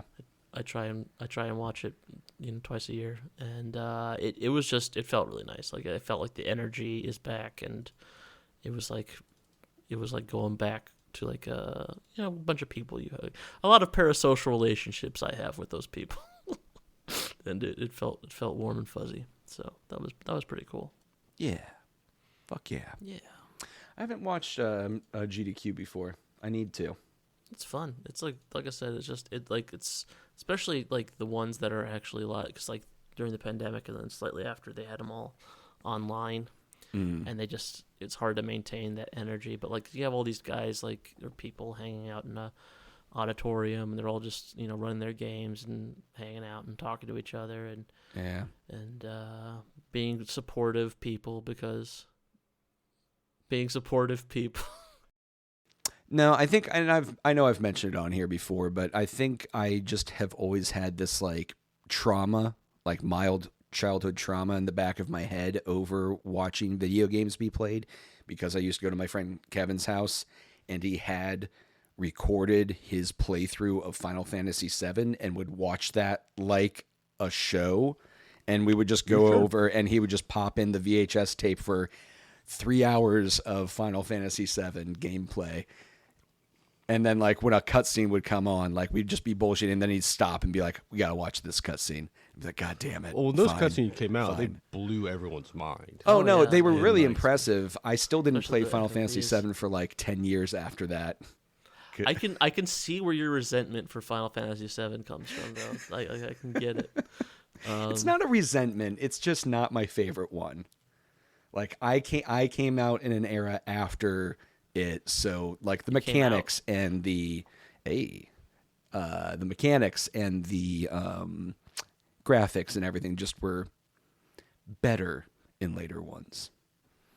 Yeah. 8 and 9 have like a nice place in my 8 heart. looks like trash. Like, yeah, man, sorry, because it's but all about angst and war and teens. no, I mean and like war. the actual like physical graphics of the game. Yes, are, like, it also looks not like good. absolute Not trash good. fire. Yes, The it's rough. character. I mean, the backgrounds are beautiful. Well, the but backgrounds, character because those models are pre-rendered look like, backgrounds. Yeah. Yeah. No, the character models do. I would look say one of a the little biggest travesties hairy. is the lost compression on the backgrounds for Final Fantasy IX. Yeah. If you look up like the original artworks, they're just like insane. Yeah. Well, that's the thing with when they remastered Final Fantasy VIII, they remastered all the backgrounds, and they used like AI upscaling to bring them back to the original because they lost all the original stuff for it. And I think it's been rumored that they did the same with 9. They just haven't released it yet. That'd be nice. Because they mentioned this a while. It was a few years before we started the podcast. There was a big leak of NVIDIA release dates of like software that was coming up. I don't know, if you just Google NVIDIA leak, it'll pop up. But basically, it was a list of like 20, 30 games that were supposed to come out in the next couple of years, and almost all of them have actually come out. But one of them was a Final Fantasy IX remaster, so hopefully that does come out. But yeah, I mean, one of my favorite things about I mentioned this when we talked about Final Fantasy Remake is like my favorite things about those Final Fantasies was the pre-rendered backgrounds and the fact that Final Fantasy Remake like translated those backgrounds so well into 3D. Why are we talking about this? There's still the hot tub scene. Sort of. I won't tell you what it is, but that they do have a lot of fun in the Honeybee Inn. It's a good time. Hell yeah. 10 out of 10. There is yeah, no, that was one of the best things about Remake is that like it really leans into some of like the goofiness of Final Fantasy. Like there is a lot of room for that kind of weirdness that I think later Final Fantasies didn't necessarily like deal with very well. Yeah, they're going through a little bit of their own like Dark Knight angsty period right now, and I don't know if I love that. I want to get back to some more high fantasy hijinks. Yeah, I mean, but I think that's okay if we're just going to have the new, like the Final Fantasies 15 and 16 are like the serious stuff, and then we can just keep playing in Final Fantasy 7 to do like the weird gay stuff, then I'm fine with that. Yeah. Let's just keep doing that. Yeah, that's fair. I mean, that's also kind of what FF14's for, too. I don't even know what's going on in that anymore. It's like every time someone mentions it to me, it's like they have this now. I'm getting back into it. I got a buddy who's been dedicatedly playing for like 2 years now straight, and he's finally convinced me to come back over and hop on to it, and I'll check it out. Do people still play 11, or did that just get scrapped? I'm sure there's like a fan base that's still playing on it. There isn't really any MMO that actually ever dies until the people shut it down. Like there are still people playing Ultima Online and the original EverQuest and all that stuff. Like I'm fairly certain that any MMO you could go back and find a dedicated fan base, even if it is just a handful of people. Oh man, got What? bad news. EverQuest Online What? Adventures did that shut down. That we've server. we've talked I know about we that. have. I know we Yeah. have, but it still always hurts me to hear it's gone. Yeah. That was my first MMO. No, my mom was very keen on that. She keeps waiting for someone to set up a server. server, yeah. Oh, that's like private when I got The Matrix Online, and I was so excited to play it, and It shut down 2 weeks later. and then it shut down like 3 weeks later. And for years, I just would go online and be like, when is this like getting its own private server? Like, come on, guys, we can make this happen. And it turns out now it was just like me and 300 other people that really liked the game, and no one else did. Well, isn't it canonical to the new movie? It is. Like the events of the MMO are the only canonical Yeah, thing. because Besides, it was like while the game was happening in real time, there would like release story events post movie that like were going to have implications for the future of the series. So the stories were still playing out. You got to see like what happened between Neo and the machines and like the deal they made to keep humans asleep or like wake if they wanted to. And I don't know, it actually kind of pissed me off when the fourth one came out, because I was like, this doesn't seem like the deal that was made in the game. I think that's not the point, though. Yeah. That the deal's been like kind of gone back on. Yeah. Yeah. Anywho, still, that was a fun game. You guys been playing anything? You guys been playing anything this week? Marcus? Any games? You know, Yeah, or anything in else. general. Like, yeah, you got into an instrument. Yeah. Yeah, been playing hopscotch. Yeah, sports. No, I have not. My semester started last Tuesday. Last Tuesday? Yeah. So. Yeah, I haven't really had a lot of Yep. Your Free nose to the time. grindstone. In that work school college mode. boy. Yeah. Mm-hmm. Damn. It is what it is. Yeah. Well, hopefully you can find some time here to like unwind and play Yeah, something. I get like time, but it's not like I can't not like 2 games, you know. Yeah. Yeah. We took up all your free time. With 2 Eastward. games is my nerdcore rapper name, though. Oh, 2 games, 2 games back. Yeah, I guess we haven't like had like a. We next time we have Marcus on, we need to pick like a game, Like a and quick we're side game. It's gonna be a quick one, but like a real good one, like something that he can Cookie clicker. really enjoy. Speaking of Cookie Clicker, What's your prestige? I actually don't know. It's been like a week and a half since I've gotten on, so it's you're probably just letting it just run. an insane amount of. You're just Yeah, letting it I'm run. probably like huge right now on it. Let me see. Oh, but My we prestige have level is this. 1,155, Well, Jesus Christ, Jesus. and I got dude. 21 working right now. Okay, well, you're doing way You guys better were- than you me guys were because mine's dunking on me 56. for talking about Cookie Clicker, and then you guys are. Let me way more ascend. Let fervent me Cookie ascend and Clickers see what than my I ever were. prestige level is. It's not gonna help you, man. You need like. The secret is you got to get up to Devil Grannies and just let her run for like a week. Yeah. You'll be Fucking killing filthy rich. I'll have to go through it later. But no, so we have this famous, like, for the area, sledding hill. Like, the road actually gets shut down in the winter for sledding cool. for people. Death's Alley, Sledding Hill. It's always called Dead Man's Hill there. Don't go there. Yeah, exactly. Yeah, it's just a hill. It's just Leads a really right- nice hill. right into Lake Michigan. No, but it's just a nice hill. They have a name for it. They just call it that nice hill we like to go sledding I on. just noticed the sledding hill. I don't know if it has like a name. I'm not enough like connected into the community to know the little secret names for everything. But we've been doing something to the brewery where like we've been setting up a hot cocoa stand, and really it's just because we have like a fuck ton of tiny marshmallows in inventory that we just need to get rid of because we're not making Rice Krispie treats anymore on the menu. So sledders have been coming in for complimentary hot cocoa. This group came in the other day and of like kids, like 11 to 14. I don't know how old they were, but they were in that rough range of age. Yeah. And they were all on their Snapchats and talking about like, have you seen this latest Snap or this TikTok thing, and like all their kids slang. And then one of them was just like, I don't know what you guys are up to, but I'm just over here on Cookie Clicker. And I was just like, oh, fuck. The latest generation is still on this game. Hell yes. Wait, maybe we're just like really trying to cling to our youth by playing Cookie Clicker. I guess. No, but it was like when I mentioned it. Some Nikes, a backwards baseball cap, and some Cookie Clicker. You just go hang out outside 7-Eleven, man. I'm telling you, the latest hire we got for the kitchen, she's 18 and she's got like the clothes we wore as kids. It's the giant Carpenter's blue jeans that are like extra baggy with the big loops and the side pockets. On? No, they weren't. No, they weren't JNCOs. They were like JNCOs. They were like utility Carpenter's pants, but like way too big. I remember those. I used to wear that all the time.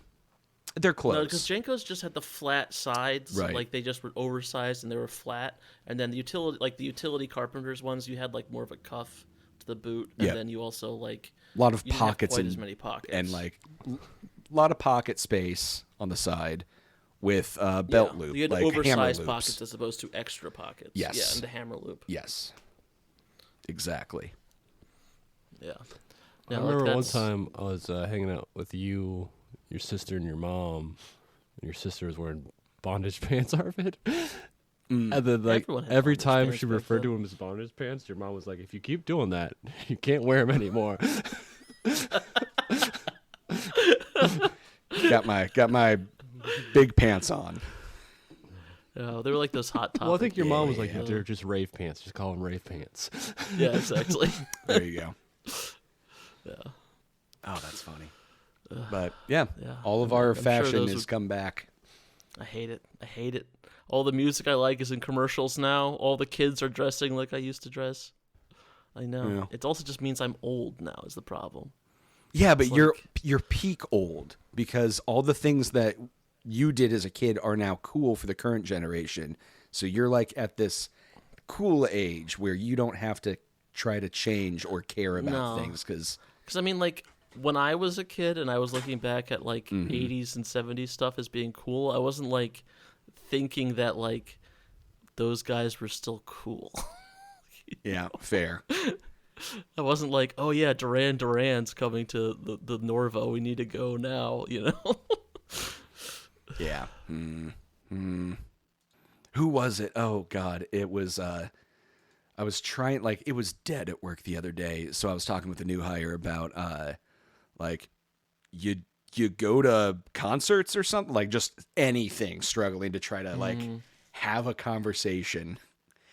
And they were like, oh, yeah, actually, I went to a concert, like, last year. On Roblox? Oh. No, well, it might have been, but they were like, have you ever heard of Florence and the Machine? And I was just like, yeah, I have. I was like, oh, God. Yeah. It's so sad getting old. Well, some of the stuff that's really weird, it's like all the kids are like, a lot of people on TikTok are willing to like not CCR, the Beatles. No. Fleetwood Mac. Oh yeah, and like Fleetwood that was Mac. Old stuff when I was a kid. So like I was like trying to math out what the comparison would be. And it's like if that album came out in like 74 and it's 2024 now, that means it's a 50-year-old album. So that would be the equivalent of me listening to something that came out in 1954. So like kids listening to Fleetwood Mac's the same as me listening to Buddy Holly in high school. Okay, in high school. Yeah, so that would be like mid-50s. Yeah. I mean, but I do. Because like one of my favorite like OST soundtracks is the Stand By Me soundtrack. I think it fucking slaps. Like everyone is a hit on that. So That's true. That's fair. I do So, have like an old he soul for did that get kind that of music. leech on the dick, right? And he did get that leech on dick. Like they never say it out loud, but I actually always thought it was like on his balls, but maybe it was his dick. Yeah, I think it's probably the balls. Sounds more likely to me. I always assumed it was like a leech was stuck on the sack and a ball, like had clamped onto one. Yeah, I mean, I've had a tick there. That is the worst. Oh, It's just God. absolutely the worst. Holy shit! That's been a great fear of mine, is that somehow genitals or asshole, a tick will find its way. Well, that was the worst part. Was that it was a city tick. I was in New York. I was in Manhattan, New York City, and I got a tick on my balls. One of And I them was like, this is- city ticks. Yeah, I was like, I don't City even want to tickers. know what. oh, that doesn't. City tickers actually does sound. It Like, sounds real bad to say. But it's the next Pixar movie that's coming out. Billy Crystal's already signed on for it. It's like The Legend of country Curly's tick and a city balls. tick trains places. Why are we talking about this? I don't So know. bad I at think we following were that conversation. talking about what has been played last, Oh yeah, and Marcus had you were gonna nothing. you were say something about young people playing Cookie Clicker. No, I think I'll actually take credit for that. I think that we started that, Yeah. like the resurgence of Cookie Clicker. Yeah. because no one else was talking about Cookie Clicker. No, And nobody. I brought it up. Like, and now everyone's playing it again. That would be weird See? if it turns out there's like a very specific following in this area of the podcast, Just and they're just No, like Cookie it's like- Clicker. No. Yeah. No, it's just like the algorithm zeitgeist. Mm. It's listening to just us. Like all the people who listen to us are just that. Mm-hmm. Like those, like advertising agency algorithm bots that are just listening to us because they know we're keyed in Yeah. to That's the it. cool things. That's it. It's raw, real, tapped into the Yeah, zeitgeist. we are the three Norns of coolness. We cut the strings of fate of what it is and what is not cool. So You know what I'm I've calling been it, playing, overalls are making a comeback. I think they Overall's already already have, made a man. Like comeback. they're having a moment. They They're came having and it. back No. and They're then still disappeared. they're still in their moment. Like you can get into overalls right now. That was like last summer. That was last summer. No, like I mean, maybe in Muskegon. I was going to say, FarmCore is still like very much it right now for this area, but that might just be Oh yeah, being fucking in Carhartt Michigan. overalls. Yeah. Damn, those are passe now.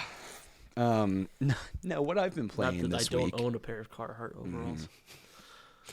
Yeah, Mike, what have you been playing? I've been doing what everyone's been doing, and I've been playing PALWORLD. What's PALWORLD? It's Edgelord Pokemon. It's Edgelord Okay. Pokemon. Yeah, it's do you know Ark Survival Evolved? The like game where you wake up as a beefy. Oh yeah, no, you played it with us, Marcus. You were played the Ark Duck with Man. y'all. Yeah, you played Ark with us like Dolphin a Man. good amount. Were you a Oh, the Dolphin Shack Man? Man. Oh, remember when it was the Shack, Man? That's Yeah, whichever no one it fucked was with where me. you were No tiny, one messed with the Shack weird Man. looking, and left signs everywhere about your When were presence. you Particle Man? Don't get on my Shack now. So imagine that game, like all of the survival mechanics, the way like Mm-hmm. you do everything, but it's a third-person game, and Okay. instead of dinos, it's Pokemon. Like almost, how is it not illegally like ripped licensed Pokemon? Like almost like it's so close to being Pokemon. I'm just It's gonna like amazing snip that they one somehow and haven't put been it sued. into chat, but yeah, I've been playing with a buddy, and it is Also, they have guns, and you can eat them, and also you can eat people. Oh, so Arvin's been playing this too? no, I don't know. No, Well, I've I just don't know been if he watching has it been, but- unfold on the internet. It's just everywhere. Yeah, Everyone's just like, "Have you seen this?" it is. It's just, interesting. You know what? I actually am enjoying it, and the way I've been enjoying it is by just not being cruel. Like, yeah, it's taking extra time and effort, but I'm putting a lot of like my own personal stats into work speed so that I'm fast at things, and that I don't have to overwork my pals. I haven't gotten fully into the like Satisfactory or one of those games automation side, but I'm slowly unlocking. Yeah, no, it gets weird. So you start by just like capturing pals. You learn how to make your not Pokeballs and like put them to task. Like you'll find an element like a plant type either might be good at gardening, or it could be good at logging. So you can put it to like task planting berry seeds, but then you need a water type to water the berry seeds, right? So you start finding a need for very specific types. They have their own attributes. You can then breed them to like get better attributes.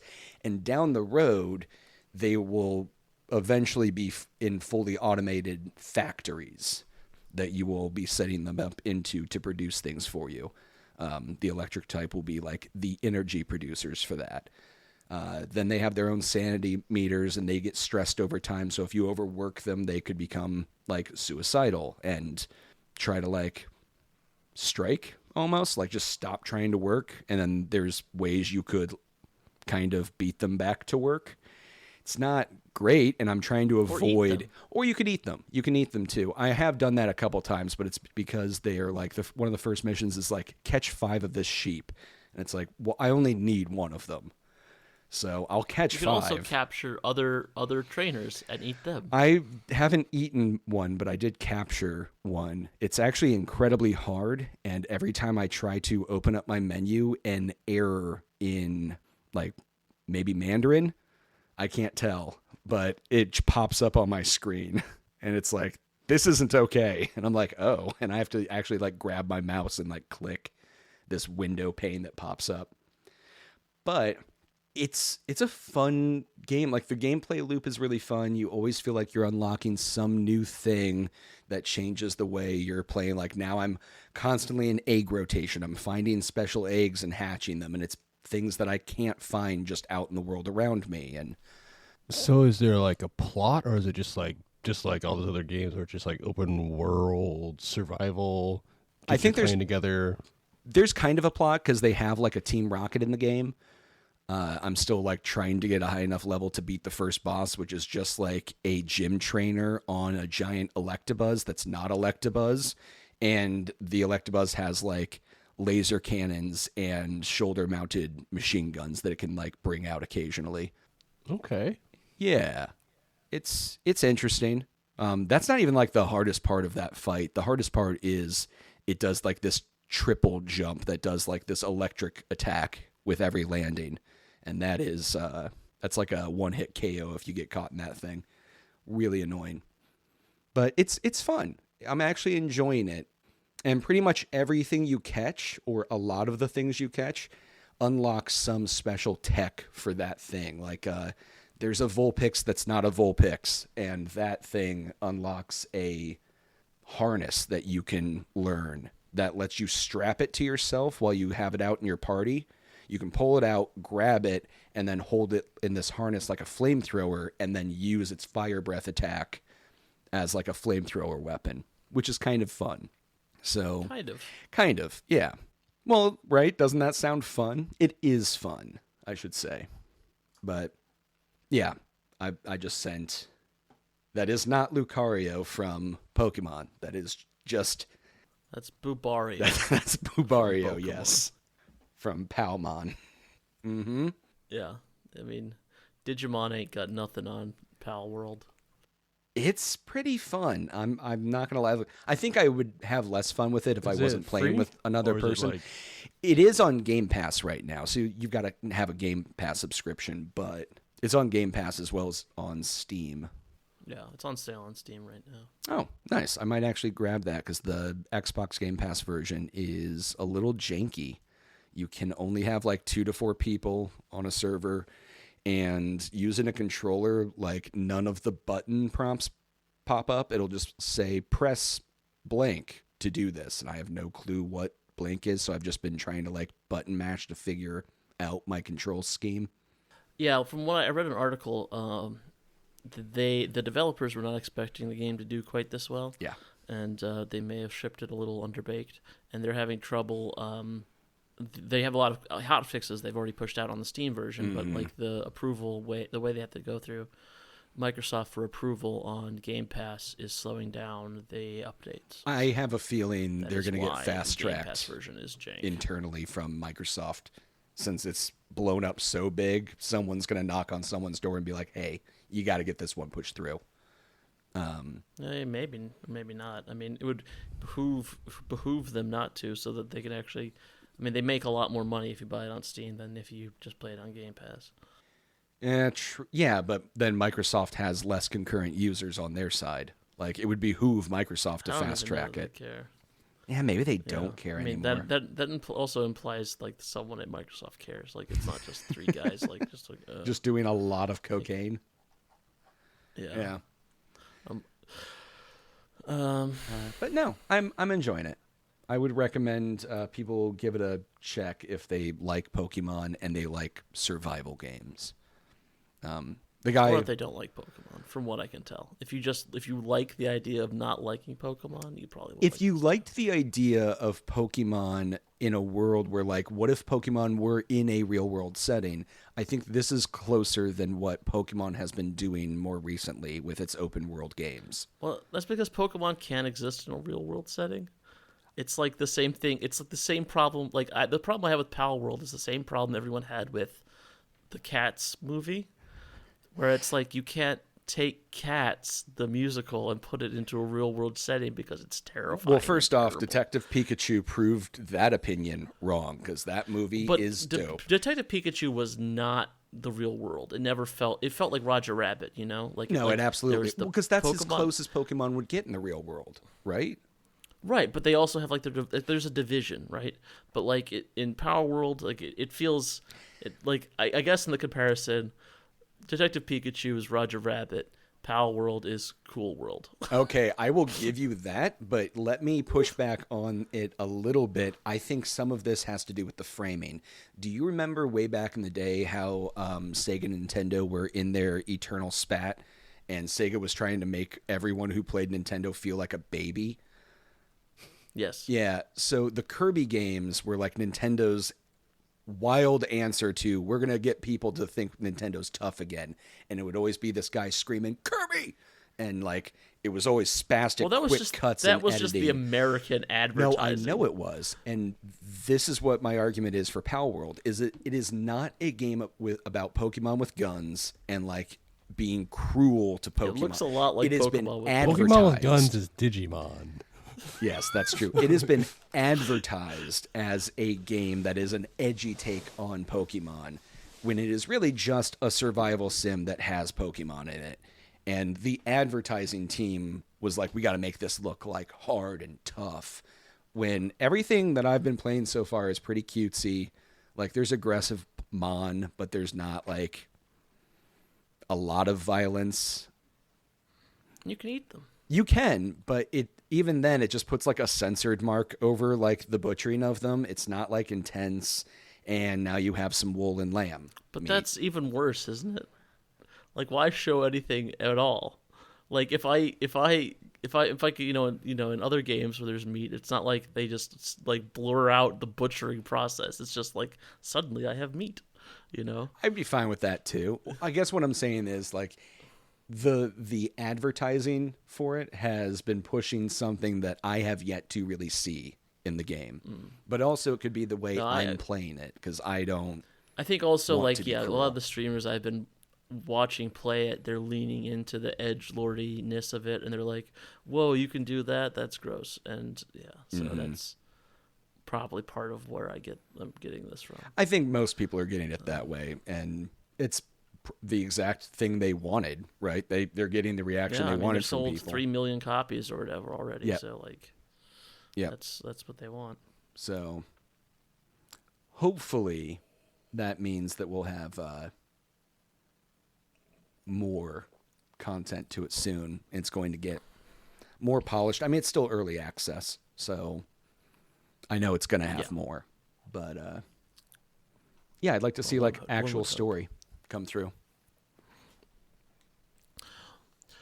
So I've just been playing more Book of Hours, or Nice. Book of Hours. Yeah, Book of Hours. You want to call it House of Hours, but it's Book of Hours. That feels like something. And I finally, else. I hit like a breakthrough where I kind of got to another level of, not level of the game, but like another, like the way, if you've like played Cultist Simulator or Book of Hours, there's like a way of like learning the structure of the game as you go through it. And I've kind of, like, a few days ago, kind of like figured out a whole another layer to it, and it's been really fun. It's very complicated and kind of annoying sometimes. Like, honestly, like one of the things I liked about Cultist Simulator was just like the fact that you died so often and you had to restart kind of made it like it felt high stakes but also very low stakes because like I knew like part of the system was just to die and go back to it, you know. It wasn't that big of a deal. And Book of Hours, it's much bigger. Like, you know, they tell you like you don't stress about it. You can always figure out a way. So all you're really losing is time, but in a way like I feel like it's kind of worse sometimes where I'm like, oh, I wasted that whole day. Yeah. When I could have been maximizing this. And like I'm more afraid to take risks because this, ironically, because I'm worried about wasting time as opposed to in Cultist Simulator where I felt like making myself take risks was part of the plot. Like I know I'm going to die if I don't take risks anyway, so I might as well just go for it. I finally freed myself of that addiction a few days ago, so I'm kind of been floating. What thing I am going to play is in a couple days, there's the new Like a Dragon, of course, but what I probably will be playing before that is the new remasters of the Ace Attorneys 4, 5, and 6 coming out. Oh, very cool. The, I was curious if you were going to grab those because I want to hear your thoughts on them before I pick it up. Yeah, so far the reviews have been really good. So I was a huge fan of the first 3. I only played them. I didn't play them much back in the OG DS days, but like as an adult, I enjoyed them a lot more. So I'm looking forward. And then I played the one set in the turn of the century as well. That one was really good too. So I'm really looking forward to the Apollo Justice Chronicles, I think it's called. Nice. So hell yeah. Not so much what I've been playing, but what I will have been playing. Mm-hmm. Because I've already talked about Book of Hours several times on this pod. A couple times. It's fine. I had to find something that wasn't Stardew Valley for this week because I also have been playing Stardew Valley. Got my own single player go on it. Done with year 1. Into year 2. Community center's already done. I'm at the island now. It's no big deal, but like I'm feeling pretty good about like my run on it. Which means I probably will absolutely grab the DLC for Eastward just to see how it holds up. Yeah. So I'll bring a report in the next episode or 2 about that. Do it for the pod. Yep, that's what it is. Yeah. I can write it off as a work expense. There we go. All right, Marcus. Yeah. Mike, you got anything else before we sign off? Arvid? No quiz? Marcus? I mean, we could talk about, I feel like we've done a lot of talking already. We've got that new dice game that we could try out, but we can wait for next time, too, if we want. Forgot. Yeah, I mean, we're already at 2 hours on the record time. Maybe we save that for next time, because we did get a little shaggy when we were talking about the other stuff. Yeah, that's fair. Nazis and... Yeah. We went a little off topic a couple times here. It's going to be a longer episode to edit. Yeah, the new feature, which we will the new segment, I guess, which we will unveil next episode. I'll get a name. I'll get a good name for it for next time because right now it is. I thought we had a good name for it. I just didn't know if we wanted to expose it now. I think I've forgotten the good name we had for it. Okay, well then we'll work it out. Maybe it wasn't. All right. Okay. Well, I've been Arvid. I guess I should probably also say you should like this podcast and comment on it and subscribe to it and follow us on social media. That'd be great. At the Save State Pod, also and/or email us at thesavestatepodcast@gmail.com. Yes. If you like the podcast, please tell your friends about it. Please. Because then other people will listen to us and it'll give us a modicum of self-validation. Yes. Although I guess it's not self-validation because it will become from you. So just regular validation. Mm-hmm. Fun last-minute announcement here just for some final housekeeping, but we do have a new commenter or moderator for the comments section on our video page, and I guess Spotify has like a weird comment section now. So thank you, Scott Karatopoulos, for being our moderator. What a champ. I know. Thanks, Scott. Champ.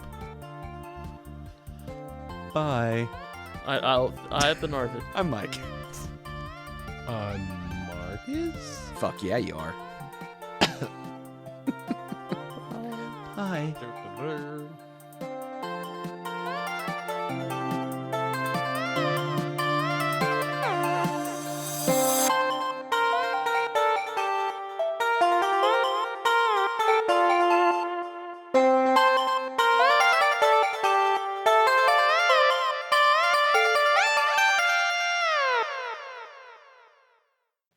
Eastward.